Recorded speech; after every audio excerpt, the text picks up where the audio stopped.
Oh, don't start blaspheming before we even started, Lee. We haven't even got on to Saturday's defeat I'm yet. setting Anyway, the welcome. trend, Dave. I'm setting the trend, mate. It's only going to go one way, buddy.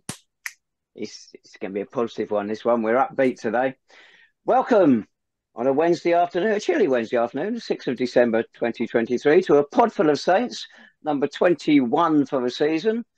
With myself, David Tavener, a bit like a nodding dog there in the back of a car, Lee Wood. Back of the Podmobile on Saturday, mate. I'm looking forward to that.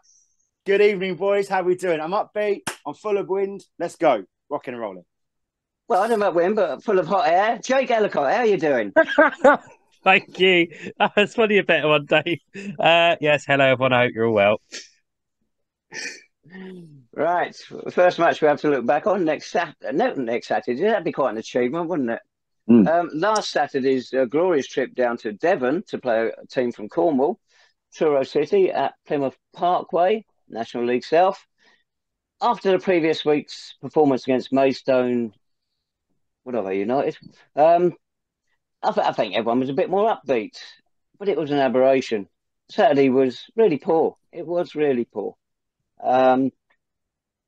It was disappointing against a side that's not in the best of form. They'd had a good win away to Chelmsford the week before. They'd lost their 3 previous home games. Their home record has been poor all season. They're struggling with playing, an hour and a half from their home ground. But they'll be back in Truro next season, all being well, because they've got new owners now. But as for us, we didn't really threaten an awful lot. I will come on to some positives in a minute, there were some. But we got what we deserved. No two ways about it. It was a poor showing on a cold day. You two would have been following it in various other ways, not in the flesh. What did you make of it? And also from what you've heard from other people who may have been there, which is a pretty small number.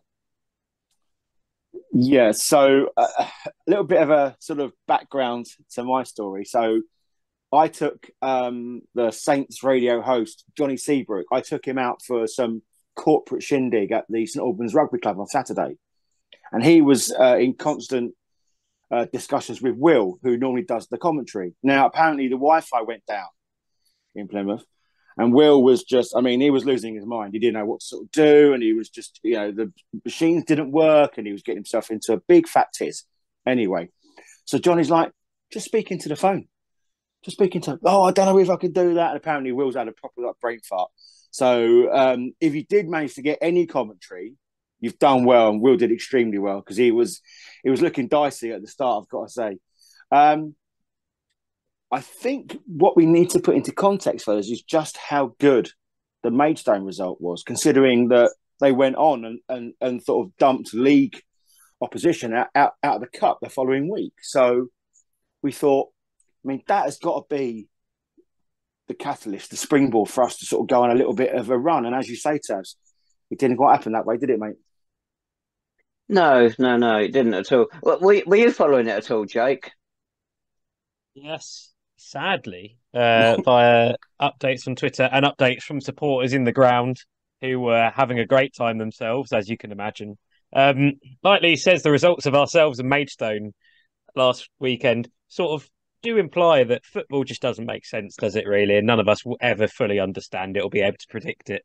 But yeah, I thought we'd go down to Truro. I know it's a long day out. It's a long way to go. But I thought we'd go down there with a bit of confidence, a bit of belief in ourselves after that Maidstone result. Go there with the same approach. And to be honest, I was feeling confident until I saw the team sheet. And when I saw that Hoddle had been dropped and Sean Jeffers was on the bench again, that's when my confidence quickly dissipated. And turns out that 2.5 hours later, I was right to lose all confidence. I really don't know what's going on with team selection at the moment. There's mixed messages coming out, shall we say. The George Hoddle one, well, that was madness. Apparently it was done minute management, because he's a young lad, want to manage his minutes. So what do? We stick him in the Hearts Charity Cup. We don't play him in a league game. We stick him in the meaningless Hearts Charity Cup. Oh, come on. Explain that one, Nobby. It makes no sense whatsoever. He's one of our few creative midfielders. And you're wasting him. If you're not going to play him. It's the same thing with Glenn McConnell last year. Scored 5 goals in 5 starts. Didn't play him at all towards the end of the season. Just coming on as a sub. Most creative player we had. We're going through the same problem again with George Hoddle. But there was one creative player who surprised us on Saturday. Haroon Hamid came in for his debut. A youngster, Pakistan international, 5 games, and you think you're looking at him, looks a bit lightweight. I tell you what, during the warm up, some of our lot were belting the ball into an empty net, and they were hitting it with such force. And him in particular, I thought that's quite impressive. And about 8 minutes into the game, he gets his chance and he completely scuffs it. I think, oh, crikey, what we got here? But then, as the game went on, he came into it. He's playing on the left of midfield. He came into it, and he was good. Some of his touches, he does very quick with his feet, very difficult to tackle, very, very quick. And he tried some shots, which are obviously something outside he's not encouraged to do. He was shooting from outside the box, so he'll be dropped again next Saturday. And even last night, he actually got his shots on target. He kept them down. He does look to be a bit of a prospect. So that was probably the most encouraging thing to come from the game. And then, of course, George Hoddle comes on late in the game and blow me down. He gets a goal. Shaw Jeffers came on at half time, had one chance, 1-on-1. Maybe should have stuck it away. Keeper saved it with his leg. But 2 league games running, Nobby's stuck Sean on at half time. It's like saying, oh, crikey, I've got it wrong again. I can't put him in from the start. That's giving way to supporters. Get me out of jail, Sean. I mean, what on earth is going on? Perhaps you two can explain it better than I can. Well, first of all, I must congratulate you, David, for getting the Glenn McConnell mention in nice and early of the pod. I want to go back to something that Jake said right at the start. You lost confidence. Is that you lost confidence in the players that were selected, or you lost confidence in the manager that selected the said players? Talking to me or Jake? Oh, Jake. To Jake, yeah. I'd say I just lost confidence probably in the players. Just when you see Hoddle dropped after probably being our best player in the last couple of weeks, that's what I really lost my confidence, to be honest. Yeah. It is strange about Sean, though, because Nobby doesn't think he's good enough to start the game, but he's normally the first sub to bring on. Normally, as you say, Tav, to get him out of the mire. But, yeah, the chance he had one-on-one, we'll get on to sort of Sean's finishing a bit later, but that chance you probably would have expected him to sort of put away. It was just, the pitch looked heavy, and I know that's not an excuse, and the legs looked heavy. But where do we go from here, fellas? We're in his post-match. Again, Nobby was criticising the players. There's only so many times you can do that. He's talking about players not doing their jobs right. Throwing them under the bus after a really bad result, just a week after an amazing result. I just think his management of the situations and how he portrays himself to others. And really interesting, someone said that, someone who works on behalf of the club last night, he listened to the post-match and said, well, look, you can't always get away with that because sooner or later, you're going to lose the dressing room. Players are going to start getting the ump if you start chucking them under the bus at every given moment. And it's an indictment, I think, of where we are. I think everyone's under immense pressure. They are under a lot of pressure, and results aren't coming freely at the minute. You just hope, don't you, fellas, that we can get a result. We can pick up a result or two, or a performance or two. Buy us some time. Because another thing he said in the Truro post-match was that Clark is on his way back to fitness, and Zane isn't sort of too far behind. And if you can connect that up with maybe the likes of Farge and Blackman refinding some sort of form, for me, that is Nobby's last throw of the dice. Because then when you've got those players back, and if we're still not getting results, then I think, the writing is inevitably on the wall. I was stressing again last night that we want Nobby to make a real go of this. We want Nobby to, turn things around. But as you say, with the points you two have just made there, he's not helping himself. You say about Nobby losing the dressing room, talking to supporters. He's lost the supporters already. Some supporters. There's a good percentage. He has lost them. And he doesn't help himself with his team selections, the ones we mentioned already.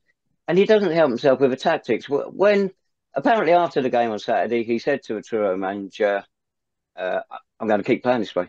I'm going to keep playing this way. Well, in that case, we might as well accept relegation now because another thing he mentioned in his post match was at the corner, he's still going to bring everybody back because that's the best way of defending. Everybody back. That's the most solid formation you can get. It's absolute rubbish. Look at the FA Cup at Stortford. What happened? We half cleared the ball. They chipped it back in. Goal. It's because we didn't have anybody to put the pressure on them further up the pitch. We invite them to come on. We're playing the ball so much in our own half. We do a loose pass occasionally. It's going to happen. Puts us immediately under pressure. We're not getting that. We're not losing possession in their half. We're losing it in our half. We are bringing it on ourselves. It is self-inflicted. And if he says he's going to carry on playing that way, well, we might as well accept relegation now. What I would like to hear Nobby do in his post-match interviews is not talk about how we're going to stop goals, which take a look at our record, last 12, 13 games. That's working well. I'd like to hear him talk about how we're going to score goals, how we're going to get at the opposition, and how we're going to give supporters their money's worth for a change. I don't hear any of that positive going for goal. It's all about don't lose the ball, keep possession, don't concede goals. Well, we are conceding goals and we're losing points left, right, and centre. Yeah, I think that's spot on. And I think we saw in the Maidstone game, actually, that, to be honest, it doesn't matter if we concede goals as long as we can score goals. We did that against Maidstone. We rode our luck a little bit at times, of course. And, defensively, we do have definite issues. But as you say, we need to actually score some goals. I mean, it is, yeah, there's a lot of question marks at the minute. And I think that's a disappointing thing after Maidstone. I think we thought we'd been able to maybe answer some questions with this team a little bit and see maybe where we can build now. But unfortunately, you've gone away to a team that you should be at least getting a result against, whether it's a draw, but really you should be beating. Forget all the other factors, because they're below you in the table. They can close that gap on you pretty quickly. You should be going there looking to get a positive result, and losing 3-1 is just really, really poor, isn't it? I feel sorry for Dave, maybe you slightly if you stop making the jokes, but I feel sorry for the rest of the supporters that made the trip on Saturday. Some of whom didn't get home till 1, 2 a.m. on the trains, etc.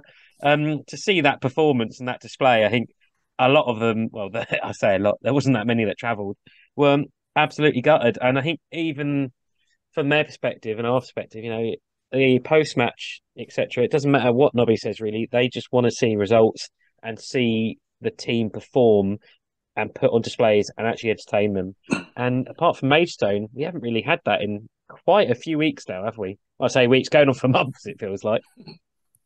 Lee, you mentioned the pitch was heavy Saturday.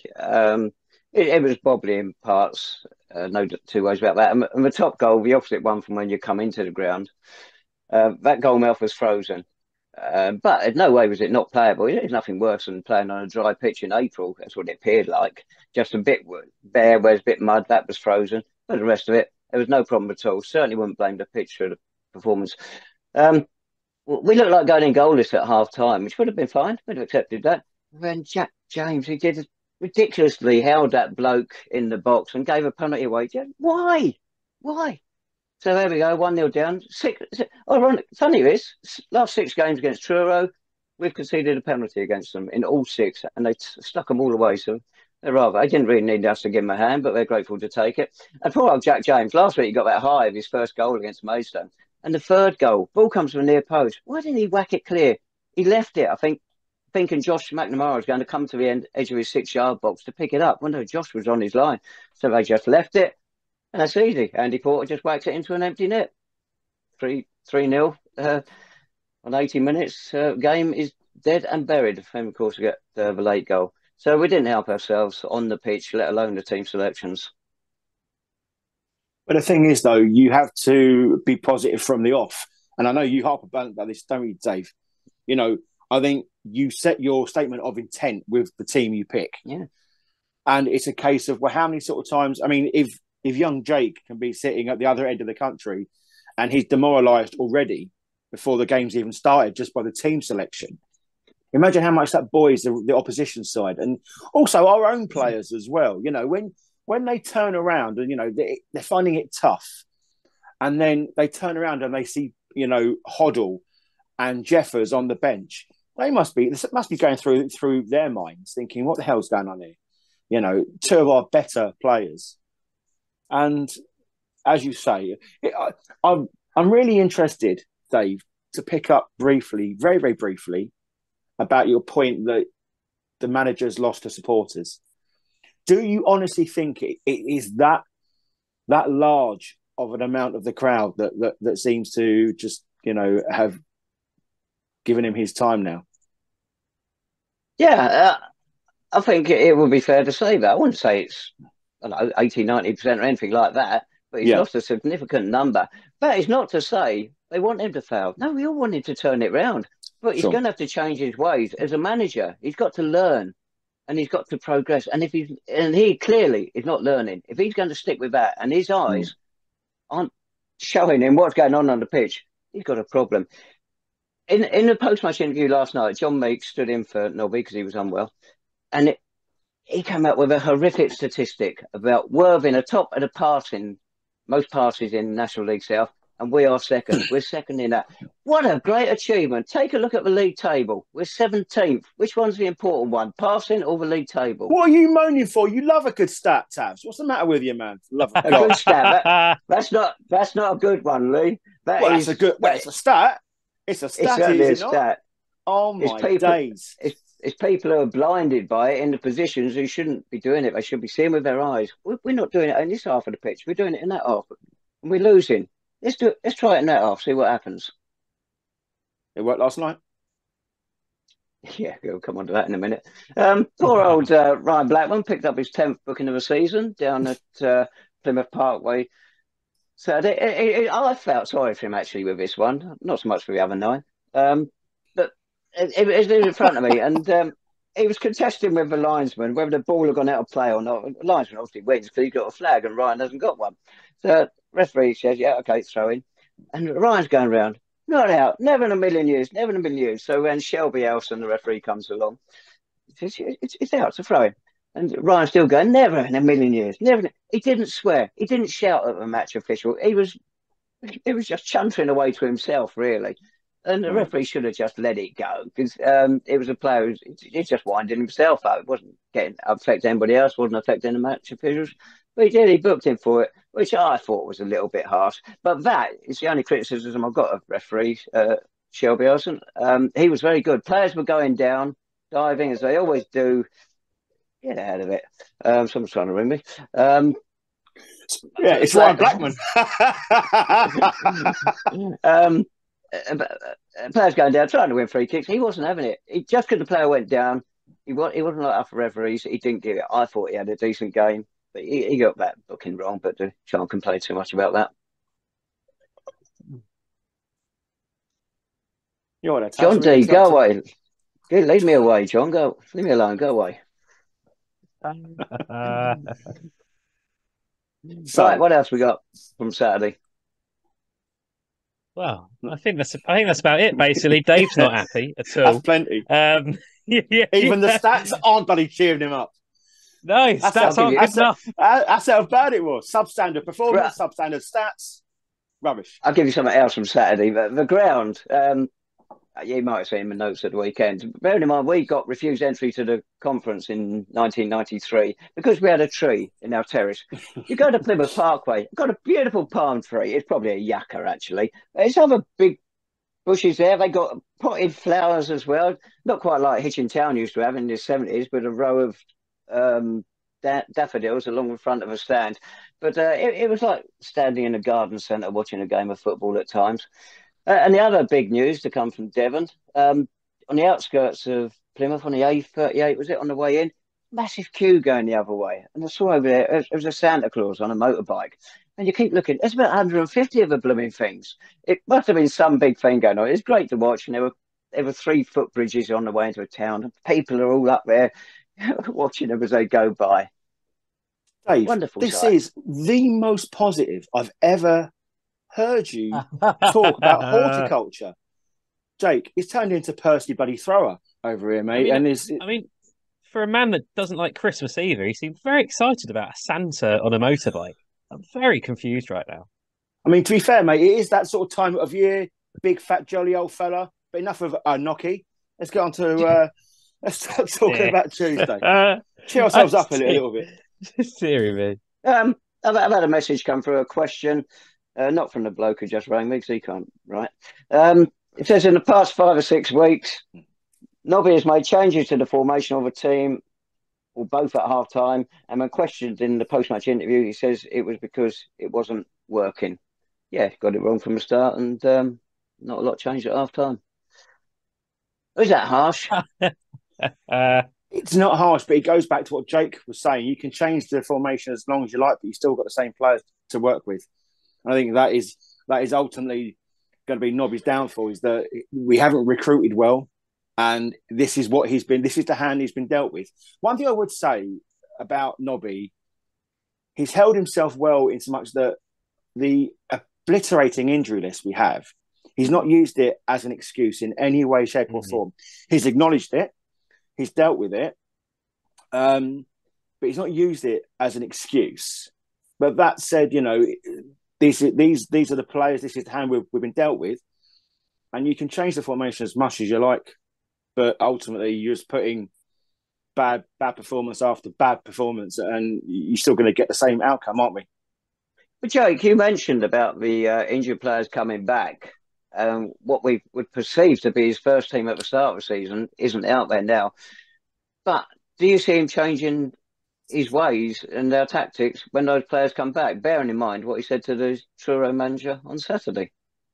No, I don't think he will. That's the style of play he wants to go forward with, and I don't think that'll change. I think the players coming back will help. I think we miss Michael Johnson, Zane Banton, Kyan Wiltshire's massive miss, but I don't know if we'll ever see him in a City shirt again. He's not under contract at the minute. Those players are huge misses, but it all just feels to me, even if those players come back, and I'm sure it will work, it all just feels very disjointed. There's a little bit of any sort of almost a plan or a guide or whatever we want to do. There just doesn't feel to be that at the minute. Compare it to last season. And especially with, Nobby's clearly lost a bit of confidence in the players, hasn't he, that he's got. I think he's not open about saying the players aren't doing the job that he wants them to. Even if we bring back Zane Banton and Michael Johnson, etc., there's still only 2 players out of 11 that have got to play on a Saturday. If he's not got faith in those other players, then how is that going to work? So I think there's a lot of question marks, and we're not getting a lot of answers at the minute. And I just worry that, that result, look at where we are now. We're only 3 points ahead of Truro. They were in the bottom 4 before the weekend. We're getting dragged into that relegation fight massively now, and it is properly going to become scrapping time soon already. And we've got tough fixtures coming up as well. They might not all be against teams that are in form particularly, but if we're going to struggle against Truro, we're probably going to struggle against those other teams if we play like we did. It's interesting what you said at the start there, Jake, because it ties in with a follow-up point here that's just come through. It says, forgetting the injured players, do the three of us think Nobby knows his best team or his best formation, as it seems to change during games from one week to the next? Surely it would benefit the players to work to a set shape and pattern rather than changing so often, even during games. You touched on that, didn't you, Ben, about his best team and his best formations and whatnot. And it doesn't matter, because if he's going to stick playing that defensive, keep possession football and not go for goals, it doesn't matter who he puts out there. No, but the thing is, I think he's got his way of playing. He wants a formation. He wants to play this solid formation. Whereas before, some managers, they go and identify a certain amount of players and then build their team around those players for them to thrive. I think what Nobby's done, I think he wants to set this particular way, and then he's made the players fit into that system. And I think that's when you get complications. It has worked. It is a trusted method, but you've got to believe in the players, and the players have got to be good enough to do that. Good players can play most positions, at this level. If you get a good one. But I think, you've got to throw Ben Wyatt into the equation as well. You need to get him back, not rush him back, him play half a game, then he's out again for another month or whatever. I think, but this is the situation that we find ourselves in. We could do with some fresh faces. I know that Hamit's come in as well, and we've got Harvest. Is he still around for a bit longer? But we need 2 or 3 more faces. One thing that I know that you don't like it, Taz, but these loan deals from pro clubs, the one thing it does do us is give us a little bit of experience and a little bit of quality in key areas, and hopefully we can do that, because if we're going to keep persevering with the squad we've got at the minute, we're going to find ourselves deeper into that relegation mire. Tip-off I got from somebody outside the club last night suggests we are about to sign somebody on loan from Wealdstone. Nothing's been announced, so whether that's coming off or not, don't know. We wait and see. But yeah, the loan players do strengthen us. They're good quality, obviously. But when we've mentioned this so many times before, come the end of the season, they've gone. You've got the big rebuilding job, and the rebuilding job hasn't worked this season. And we're going to be facing the same problem again next summer if we go down that route again, won't we? I know a lot of I clubs do mean, it. I do agree, but then look, rebuilding jobs can work. You've just got to get the right players, haven't you? You know, that's the thing, and unfortunately, that falls down to people bringing in those players or signing deals, signing the contracts, etc. And you know, that is unfortunately. We don't have a director of football. We haven't had a director of football since Dean Austin left. I think the last message we heard about it was they were still looking for one, wasn't it? About when just after he left.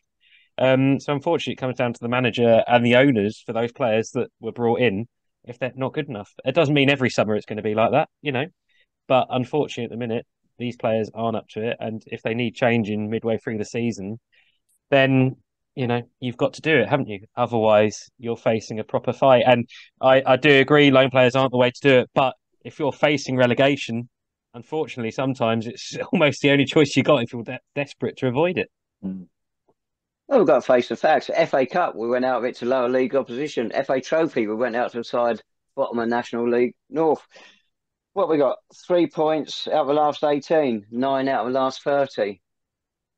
We've got problems. You're talking about changing it, and I think that That's a stat. But it needs to That's happen. a good stat. That's a good stat, Tavs. Those stats are. I mean, I know the podcast has not been positive lately, but those stats are worse than I expected, to be honest. And maybe it's because I'm blind, but I mean, you know, it does. I didn't even. And you got your bins on as well, mate. I know when you put it like 9 in 30 and 3 out of 18 or whatever it is, that is bad, isn't it? Like really bad. I mean, normally under the previous manager, that was normally our form between January and April. But to be doing that between October and November, that is worrying, isn't it? And we are in trouble at the minute. I don't think anyone. We get to that point now. We can't deny it, can we? I don't think anyone in the club can deny that we are in a relegation fight. Yeah, definitely. I don't know how true it is. It was mentioned to me that Nobby's on a 3-year contract. Presumably, that's from when he took over in October last year. So he's a year into it. It'd be nice to see him come through it, see it through, and things do improve. But it's difficult to see him surviving it at the moment. But would the club want to pay him off? I can't see that. I can't. Knowing the owners relatively well, I can't see a 3-year deal. 18 months, possibly 2 years, possibly 3 years. I mean, we all had confidence in Nobby when we went on that amazing run. And what I would say is I probably imagine he's not the most expensive manager. So maybe there's that. But also, I don't know, 3 years. Bearing in mind we don't put... It does, but bearing in mind we don't put a lot of our players on contracts at all. You know, and they're the ones that are sort of, you know, they are the commodity here. So, but I don't know. I mean, I'm not saying that you're wrong, Dave, but it would be unlikely for that length of time. It's what I was told, Lee. I'm not saying it myself. I am surrounded by idiots, so it could be wrong. Hey, you're two of them sitting here, mate. So I think Dave, you're right. I think all of us want to see Nobby turn this around and get it right. I don't think we want anyone to get the impression we don't want that from this. So, you know, we're fully behind him, but you know, at the games we are fully behind him in the team. But you know, we've got to start seeing something, haven't we? Apart from the flicker against Maidstone, it's got to be something a bit longer term, bit more consistency. Right, let's move on to a night of triumph for the Saints. Hearts Charity Cup semi-final, 2-0 win over Hitchin Town last night. Gate 277, down from 800 odd against Hemel in the previous round. It was closer to a Hearts Charity Cup crowd. Yeah. It wasn't even comfortable. Not 2-0 makes it sound comfortable, but in 23 seconds, Sam Bentley, who's back in our ranks, back in for Josh McNamara, made a terrific save. And in that first half, he made quite a few. I would say he made about 5 good saves during the evening. That 2-0 is not as comfortable as it may sound. Hitchin made 4 changes from Saturday. They've got big injury problems as well. Whereas I think when you mentioned we made well, we had quite a strong side out there. What did you make of it, Lee? Yeah, I mean, I've got to say, I had one name down here, Bentley, because I thought it could have been a whole lot worse. I thought he played extremely, really, really well. He made, I would say, three or four really good stops. The first one in about the first 15 seconds, but his shot stopping was never his issue, was it? Really? I thought it was a good game. I thought, we both teams tried to play football. Two glimpses of pure brilliance from SJ9. Yeah, it wasn't always pretty, but you know what? It was a real well contested cup tie, Dave, and I thought we were good value for it in the end, but I didn't think it was the walkover that most people expected. No, I didn't expect a walkover. He shouldn't have been going well this season. I know we lost at home to Leamington on Saturday, but people say Leamington are a pretty good side. Funny enough, they lost last night in the league. That's how these things go. But no, Hitchin, you would expect to beat them, and we've done it. I suppose it's as simple as that, isn't it? And the Hearts Charity Cup, it is the smallest competition we enter, but we desperately need a cup final. We need a bit of silverware, don't we? No matter how small it is, just to give his club a bit of prestige again. Yeah. And that's why George Hoddle was rested on Saturday. And I hope you appreciate that, Dave, because I know you're a massive fan of silverware. So you're complaining about it earlier, not acceptable. I hope you apologise. You are right. It would be brilliant to get a cup final. Well, we are there now. Brilliant. It'd be brilliant to win it, depending on when it is and how the season concludes. But it was good to get. I mean, it was only the Charity Cup, but considering the strength of the team we had out there, you just have to hope that the team come away with that with something. I don't know what. I'm tired of saying confidence every week. I'm trying to say it, tired of saying belief. I just hope they come away with something from that to build upon going into the next fixtures. You're absolutely right, because the thing is, we heard Nobby mention after the Truro game about players taking the opportunity, grabbing the shirt and all of that, wanting to put a mark on their case to start the games. I think if Sean Jeffers doesn't start on Saturday, then the management and David Noble in particular deserve everything they get that's coming their way in terms of fans. Because I think you will see a lot of love for that second goal.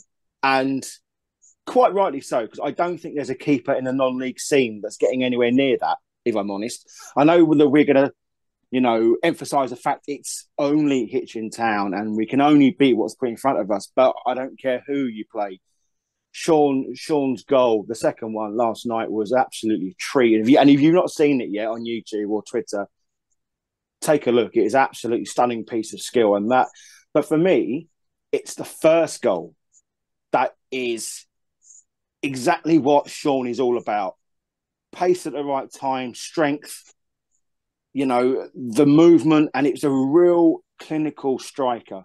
That goal, it was really well taken. Not a spectacular, but he took it really well, and just the movement.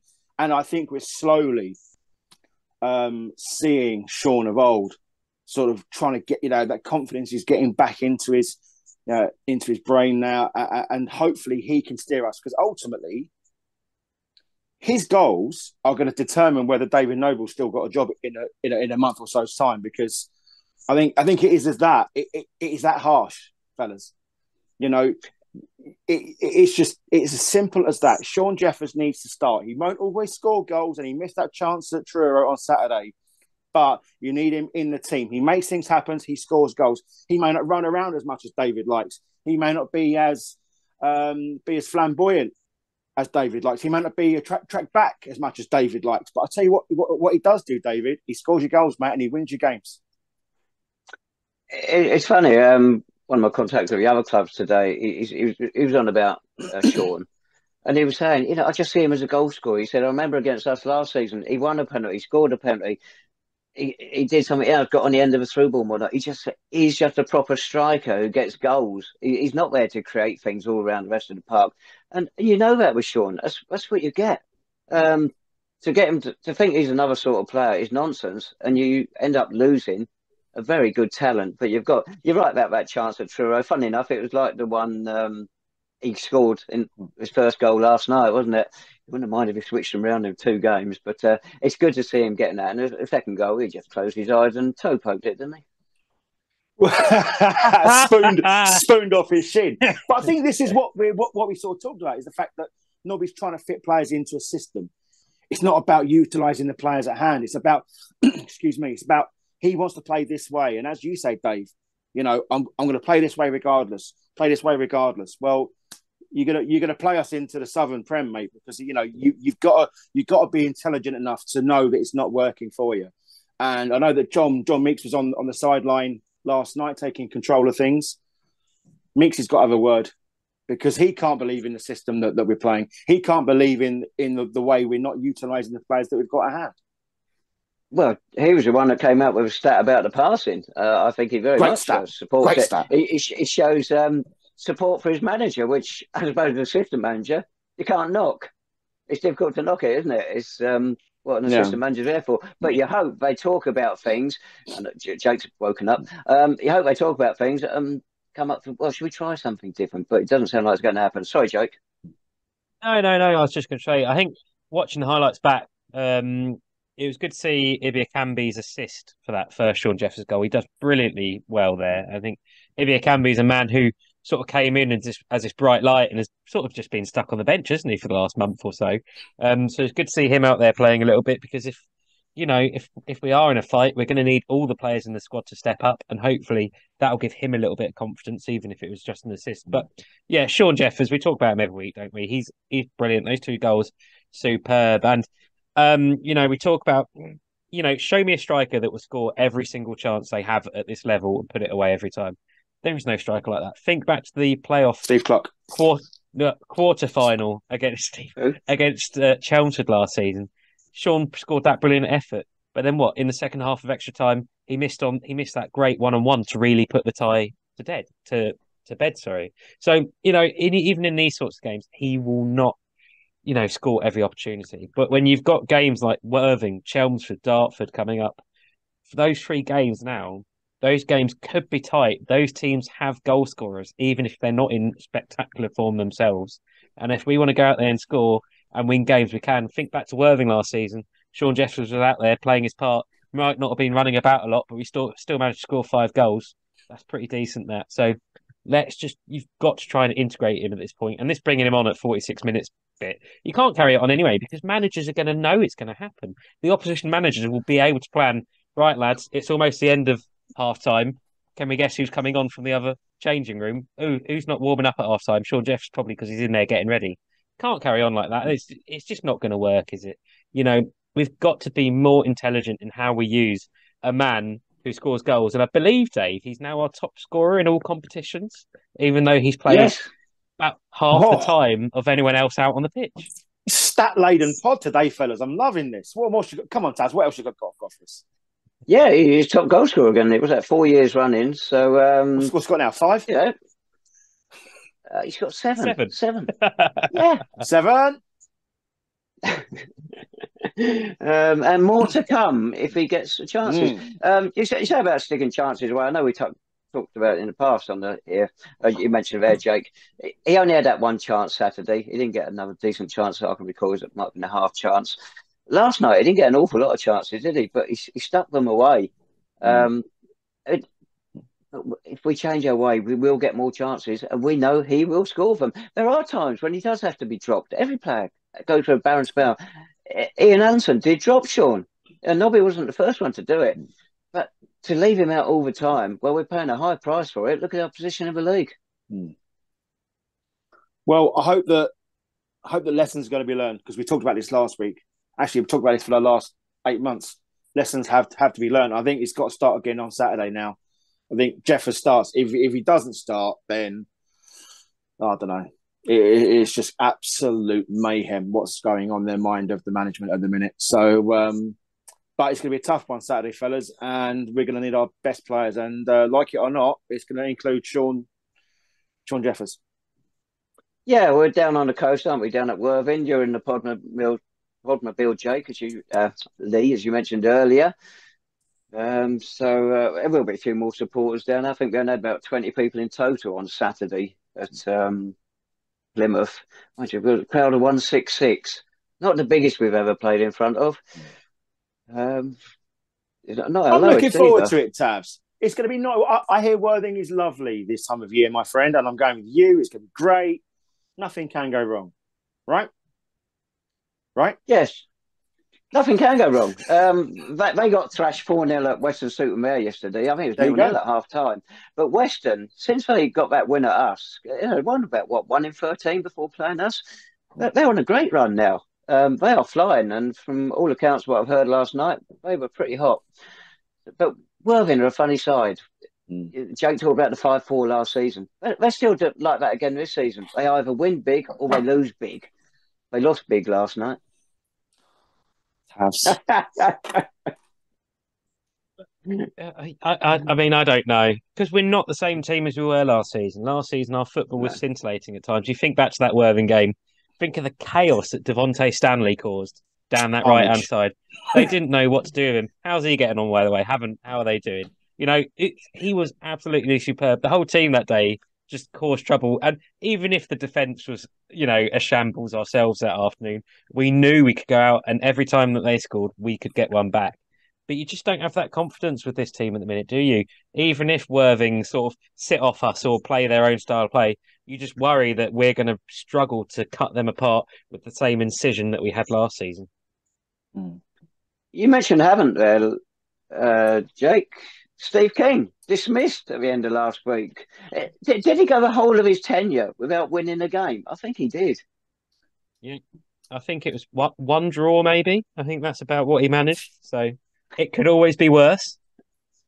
Why wasn't he down the park last night? You would have thought he'd be down there. He'd be sniffing around.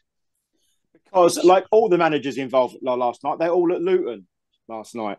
So, right, for those who don't know, Mark Burke, the Hitchin Town manager, apparently was at Kenilworth Road.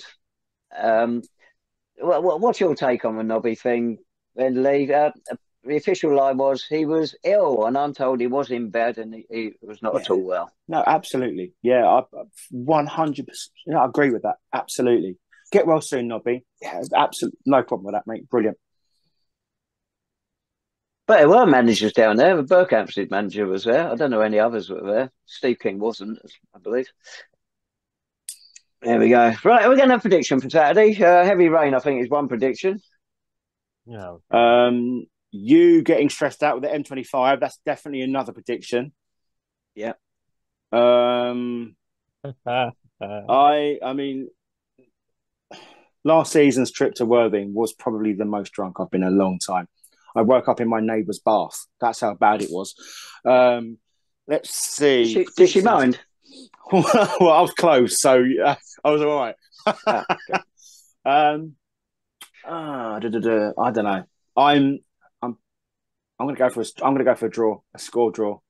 I think we're going to have enough. And Worthing, but I'm only banking this on the fact that Worthing aren't great at the minute.